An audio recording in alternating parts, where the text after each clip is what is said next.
एक कुत्ते ने यमराज को मनुष्य जीवन का सच बताया है।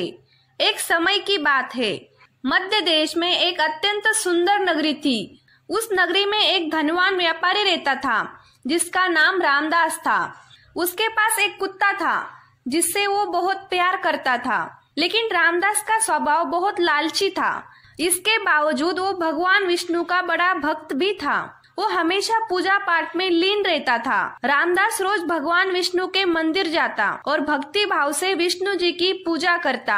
एक दिन उस रामदास की भक्ति से प्रसन्न होकर भगवान विष्णु ने उसे दर्शन दिए और बोले, हे वत्स, मैं तुम्हारी भक्ति से बहुत प्रसन्न हूँ। तुम मुझसे जो भी वरदान मांगना चाहते हो वो मांग सकते हो। तुम्हारी जो भी इच्छा होगी मैं उसे अवश्य पूर्ण करूँगा। रामदास भगवान विष्णु के दर्शन पाकर बहुत प्रसन्न होता है और कहता है, हे प्रभु, आपके दर्शन पाकर मैं धन्य हो गया। मुझे आपका आशीर्वाद ही चाहिए और कुछ नहीं। मेरे लिए आपका साक्षात दर्शन ही सबसे बड़ा वरदान है।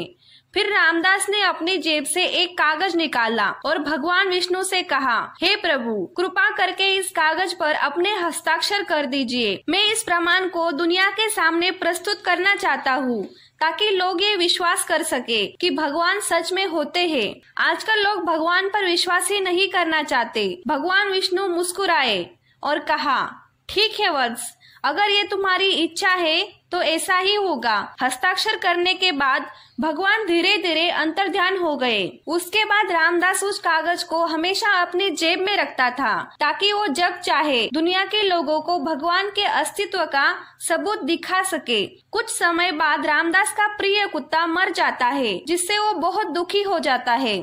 कुत्ते की मृत्यु के बाद उसकी आत्मा यमलोक की ओर चल पड़ी। यमलोक पहुंचने पर कुत्ता यमराज के सामने खड़ा हो गया। यमराज ने कुत्ते का लेखा जोखा निकाला और कहा, हे श्वान, तुमने पशु का जन्म पाकर कोई भी पाप नहीं किया। तुमने कभी किसी पशु पक्षी या अन्य जीवों को कोई कष्ट नहीं दिया। तुमने अपने सभी कार्य बहुत ही ईमानदारी से किए हैं। एक कुत्ते का जन्म पाकर तुमने कोई घृणित कार्य नहीं किया। इसी कारण से तुम्हारे सभी जन्मों के पाप नष्ट हो चुके हैं। हे श्वान, अब तुम बताओ, तुम किस लोक में जाना चाहते हो? तुम जहाँ जाना चाहोगे तुम्हें वहाँ भेजा जाएगा और तुम जिस प्राणी के रूप में पुनर्जन्म लेना चाहोगे वो भी तुम्हें मिलेगा। हम तुमसे अत्यंत प्रसन्न हुए। जल्दी बताओ, तुम्हारी क्या मनोकामना है? ये सुनकर कुत्ते ने कहा, हे यमराज, आप चाहे मुझे स्वर्ग में भेजे या नरक में, मैं कहीं भी जाने के लिए तैयार हूँ। मेरे लिए आपकी आज्ञा सर्वोपरि है, लेकिन मेरी आपसे विनती है कि जहाँ भी मैं रहूँ वहाँ मुझे किसी मनुष्य का बंधन सहना ना पड़े। मैं किसी भी मनुष्य की गुलामी नहीं करना चाहता और ना ही मुझे मनुष्य का जीवन चाहिए। कृपा करके मुझे कोई ऐसा स्थान प्रदान करे जहाँ मैं स्वतंत्र रह सकूँ। कुत्ते की ये बात सुनकर यमराज हैरान हो गए। उन्होंने सोचा, मनुष्य का जीवन पाने के लिए सब तरसते हैं, फिर एक कुत्ता ऐसा जीवन पाने की इच्छा क्यों नहीं कर रहा? यमराज कुत्ते की बात पर विचार करने लगे और ये जानने की कोशिश की कि आखिर कुत्ता मनुष्य का जीवन क्यों नहीं चाहता। फिर यमराज ने कुत्ते से कहा, हे श्वान, तुम्हें मनुष्यों से इतना द्वेष क्यों है?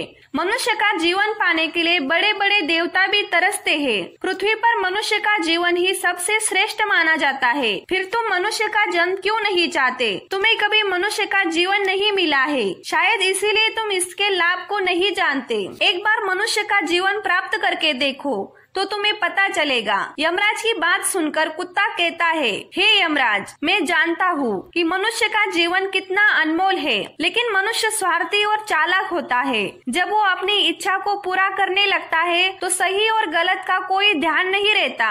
उसके पास सारी दुनिया का धन हो फिर भी वो कभी संतुष्ट नहीं रहता। उसकी तृप्ति कभी नहीं होती और वो हमेशा बिना वजह दुखी रहता है और दूसरों को भी दुख पहुँचाता है। मनुष्य बेजुबान जानवरों को अपना गुलाम बनाकर रखता है और मनुष्य अपना काम निकालने के लिए भगवान को भी धोखा देता है। मुझे मनुष्य का जीवन नहीं चाहिए। यमराज कहते हैं, हे श्वान, तुम ये क्या कह रहे हो? मनुष्य भगवान को धोखा कैसे दे सकता है? मुझे विस्तार में बताओ ताकि मैं भी जान सकूं। हे यमराज, जब मनुष्य मंदिर में जाता है तो स्वार्थी मन से भगवान की पूजा करता है। वो भगवान से कहता है, हे भगवान, मेरा एक काम पूरा कर दो। मैं इतने पैसे चढ़ाऊंगा, दान करूंगा, भंडारा करूंगा, लेकिन जैसे ही उसका काम पूरा हो जाता है तो सब कुछ भूल जाता है और अपने वादे को पूरा नहीं करता। मनुष्य अपनी तरक्की की दौड़ में अपनों का शोषण करता है। ये न केवल दूसरों की प्रगति को रोकता है बल्कि अपने स्वार्थ के लिए उन्हें धोखा भी देता है। मनुष्य ना खुद उठने का प्रयास करता है और ना ही दूसरों को उठने देता है। वो खुद तो चैन से जीता नहीं और दूसरों को भी चैन से जीने नहीं देता है। अपने फायदे के लिए वो झूठ का सहारा लेता है। उसकी चालाकी इतनी है कि वो भगवान को भी लालच दिखाकर अपने काम को सफल मान लेता है। जब काम पूरा हो जाता है तो वो कहता है, भगवान के पास तो सब कुछ है, मैं भगवान को क्या दे सकता हूँ। इस प्रकार वो अपने बात से मुकर जाता है। हे यमराज, मनुष्य के कर्मों को गिनते गिनते मैं थक जाऊंगा, लेकिन उसके बुरे कर्म कभी समाप्त नहीं होंगे। उसकी चालाकी के आगे देवता भी असहाय है। कुत्ते की बात सुनकर यमराज ने कहा, हे कुत्ते, मान लिया कि मनुष्य बहुत चालाक है, लेकिन वो हम देवताओं को मूर्ख नहीं बना सकता। हमारे यहाँ जितने भी जीव आते हैं उन्हें हम ही दंड देते हैं। पृथ्वी पर उसने कितनी भी चालाकी की हो, मृत्यु के बाद उसे यही आना होता है। सभी मनुष्य यहाँ हमारे पास आकर रोने लगते हैं, माफी मांगते हैं और नरक जाने के भय से डरते हैं। सभी मनुष्य हमारे अधीन रहकर काम करते हैं। कुत्ता कहता है, हे यमराज, आपके पास जो भी मनुष्य आते हैं वो सब मरे हुए होते हैं। आपका सामना किसी जीवित इंसान से नहीं हुआ है। यदि आप किसी जीवित मनुष्य को यमलोक लेकर आओगे तो आपको पता चलेगा कि जीवित इंसान कितना खतरनाक हो सकता है। यमराज सोचने लगे, ये कुत्ता हमारे यहाँ आकर हमारा अपमान कर रहा है। इस तुच्छ प्राणी को दिखाना होगा कि हमारे सामने इंसान कुछ भी नहीं है और उनकी चालाकी हमारे सामने काम नहीं आएगी। ये साबित करने के लिए यमराज ने अपने दूतों को बुलाया और कहा, हे दूतों, जाओ और इस कुत्ते के मालिक को जीवित उठाकर यमलोक ले आओ। हम देखेंगे कि जीवित मनुष्य हमारे सामने किस प्रकार की चालाकी दिखाता है। अगर एक कुत्ता गलत साबित होता है तो इसे नरक में डाला जाएगा। फिर यमदूत धरती लोक पर आते हैं और उस कुत्ते के मालिक को यमलोक ले जाने लगते हैं। बीच रास्ते में उस कुत्ते के मालिक की नींद खुल जाती है और वो देखता है कि 2 सींगों वाले यमदूत उसे ले जा रहे हैं। वो चौंक कर पूछता है, हे यमदूत, क्या नींद में ही मेरी मृत्यु हो गई है? इस पर यमदूत कहते हैं, नहीं, तुम अभी जीवित हो। वो कुत्ते का मालिक हैरान होकर कहता है, तो फिर आप दोनों मुझे कहाँ ले जा रहे हो? मैंने कौन सा पाप किया है?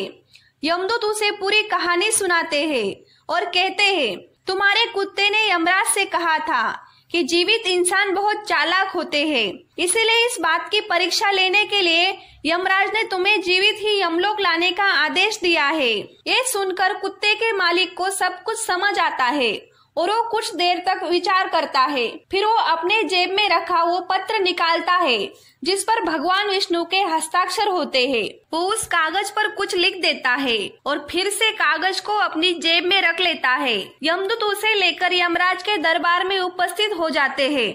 उस कुत्ते के मालिक को देखते ही यमराज जोर जोर से हंसने लगते हैं और सोचने लगते हैं कि ये साधारण मनुष्य भला मेरा क्या बिगाड़ पाएगा।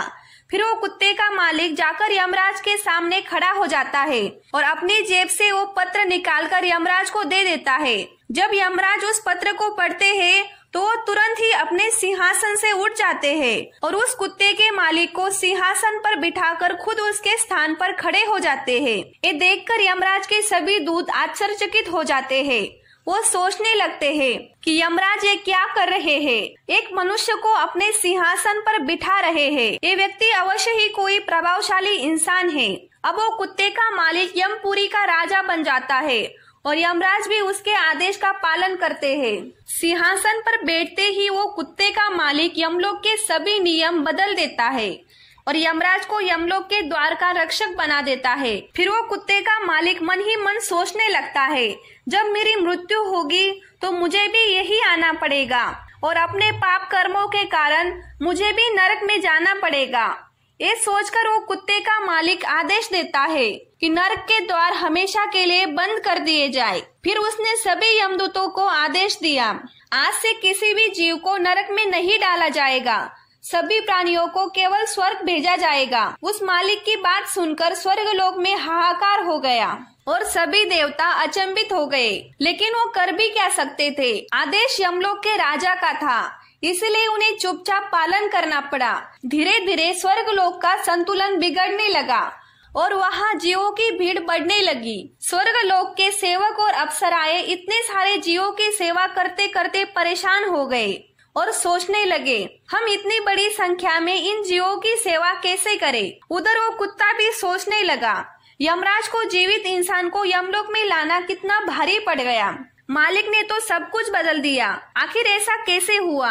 ये सोचते हुए कुत्ता अपने मालिक के पास गया और पूछने लगा, मालिक आपने ये सब कैसे किया। अब तो आप यमलोक के राजा बन गए हैं, अब मैं सारा जीवन आपका सेवक बनकर रहूंगा। कृपा करके मुझे बताइए कि आपने ये सब कैसे किया। तब उसके मालिक ने धीरे से उसके कान में कहा, जब मुझे पता चला कि मुझे जीवित ही यमलोक ले जाया जा रहा है, तो मैंने भगवान विष्णु के हस्ताक्षर किए हुए कागज पर लिखा कि जिस जीवित मनुष्य को यमराज यमलोक बुला रहे हैं, उसे यमलोक का राजा बना दिया जाए। ये मेरा आदेश है। कागज पर भगवान विष्णु के हस्ताक्षर देखकर यमराज को लगा कि ये निश्चित रूप से भगवान विष्णु का आदेश है, इसीलिए उन्होंने बिना विचार किए मुझे यमलोक का राजा बना दिया। मालिक की बात सुनकर वो कुत्ता सोचने लगा कि इंसान जहाँ भी रहे चालबाजी तो करेगा ही। उधर यमलोक की ऐसी स्थिति देखकर सभी देवता भगवान विष्णु से मिलने के लिए वैकुंठ पहुँचे और उन्हें सारी स्थिति बताई। देवताओं की सहायता करने के लिए भगवान विष्णु तुरंत ही यमपुरी आ गए। वहां पहुंचकर उन्होंने देखा कि यमराज यमलोक के द्वार पर पहरा दे रहे हैं। तो फिर यमराज के सिंहासन पर कौन बैठा है। भगवान विष्णु को देखते ही यमराज उनके सामने प्रार्थना करते हैं और कहते हैं, हे प्रभु, आपकी ये लीला बड़ी अद्भुत है। आपने धरती के एक साधारण मनुष्य को यमलोक का राजा बना दिया और मुझे द्वारपाल। भगवान विष्णु ने यमराज से कहा, हे धर्मराज, ये मैंने नहीं किया, बल्कि ये तो मनुष्य की चालाक बुद्धि का परिणाम है।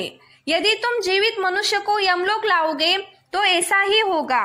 इसीलिए मैंने आदेश दिया था कि मृत्यु के पश्चात ही मनुष्य को यमलोक लाया जाए, ताकि उसके सभी दोष और स्वभाव शरीर के साथ ही नष्ट हो जाए और केवल उसकी आत्मा ही यमलोक की ओर प्रस्थान करे। लेकिन आप तो जीवित मनुष्य को ही यमलोक ले आए। जब कुत्ते के मालिक ने भगवान विष्णु को आते हुए देखा तो वो तुरंत ही यमराज के सिंहासन से उठकर खड़ा हो गया और बोला, हे प्रभु, मुझे माफ कर दीजिए। फिर भगवान विष्णु गुस्से में आकर कहने लगे, हे मूर्ख, तूने मेरे दिए हुए वरदान का दुरुपयोग किया है, इसीलिए तुझे जीवित ही नरक में डाला जाएगा। भगवान विष्णु पुनः यमराज को यमलोक की गद्दी पर बिठा देते हैं और स्वयं वैकुंठ लौट आते हैं। यमराज अपने सिंहासन पर बैठ गए। तभी वो कुत्ता यमराज से कहने लगा, हे धर्मराज, देखिए जीवित मनुष्य कितना चालाक होता है। एक जीवित मनुष्य क्या क्या कर सकता है। इसी कारण मैं मनुष्य नहीं बनना चाहता। जब मनुष्य स्वार्थी हो जाता है तो वो अंधा हो जाता है, उसे परिवार दिखाई देना बंद हो जाता है और लालच में वो धर्म को भी भूल जाता है। वो अनिष्ट कार्य करने लगता है। जब वो शास्त्रों के अनुसार कार्य करता है तब तो वो सुखी रहता है, लेकिन जब धर्म से विमुख होता है तो क्लेश उसे घेर लेता है और उसका नाश हो जाता है। यमराज उस कुत्ते को क्षमा कर देते हैं और उसे स्वर्ग भेज देते हैं। यमराज यमलोक के बदले हुए कानूनों को फिर से सही कर देते हैं और उस मनुष्य को जीवित ही नरक में डाल देते हैं। इस प्रकार एक कुत्ते ने यमराज को मनुष्य जीवन का सत्य बताया है। अगर आपको ये वीडियो अच्छा लगे तो वीडियो को लाइक करें और एक प्यारा सा कमेंट करके हमारे चैनल शांति सागर को सब्सक्राइब करें। धन्यवाद।